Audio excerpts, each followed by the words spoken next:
So, you're thinking about getting a Blackstone grill.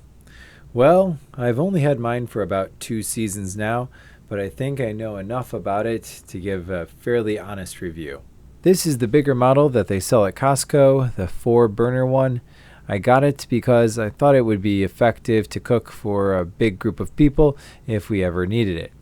That way we could free up the kitchen for socializing and whatever. So let's start with the assembly. You're going to need 2 people to put this together. The Blackstone part that you cook on is one big heavy sheet that you need to lift onto the base and fit onto these slots. Trying to get these to line up while holding a big heavy sheet of metal is a little too much for one person. That's the only part that will require 2 people. So after it's assembled, you need to season it. I got the Blackstone seasoning, which worked pretty well. If you're not sure how to season it, there's a bunch of videos on YouTube that explain it better than I can. Just make sure to do it the right way the first time. I felt like mine was messed up a little the first time because there were spots that formed this thick goo. Basically, I over-seasoned it. So I scraped it off, a long and arduous process, I can assure you, and started again. The second time was much better. So it's all set up. Let's talk about the cons of this behemoth. It needs oil. Whenever I cook on it, I need to squirt some oil down first. So instead of that flame grilled meat or heavenly charcoal smell, I end up smelling like a French fry at the end of it all. Oil is also the second reason why I'm not a fan of this grill. Maintenance and cleanup are annoying. To clean my old cheap propane grill, all I had to do was get it hot, then scrape the grates. With this one, you have to keep it oiled and you have to keep water off it, or else rust can form. In that respect, storage becomes an issue too. I live in Ohio, where we get quite a bit of rain and snow every year.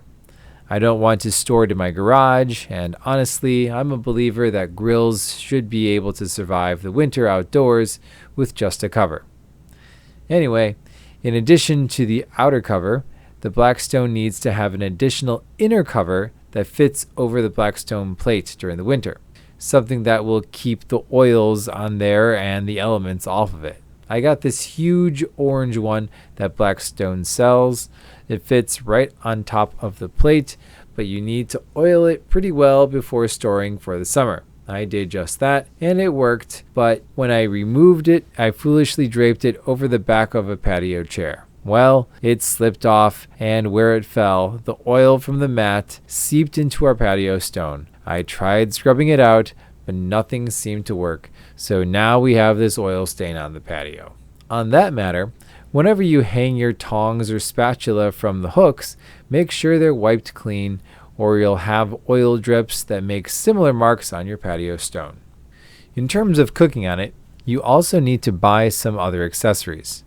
The most important one is a scraper to get all that gunk and grease off your surface when you're done cooking. Just get a longer one than I did. I've burnt my knuckles a couple times when they accidentally touched the surface while scraping. Next, even with the hood down, the space inside the grill doesn't really get that hot. The plate does, which is great for searing, but it's not great for trapping ambient heat. So to focus the heat around certain items, you need one of these cover things. They're not expensive, but they're big and annoying. Plus, they get oil on them, so be careful where you set them. You also need some oil squirters, and although I don't have any, smash burger presses and extra long spatula things make cooking way easier too. So, let's boil down the cons. Grease is annoying. You need a bunch of extra stuff to cook on it.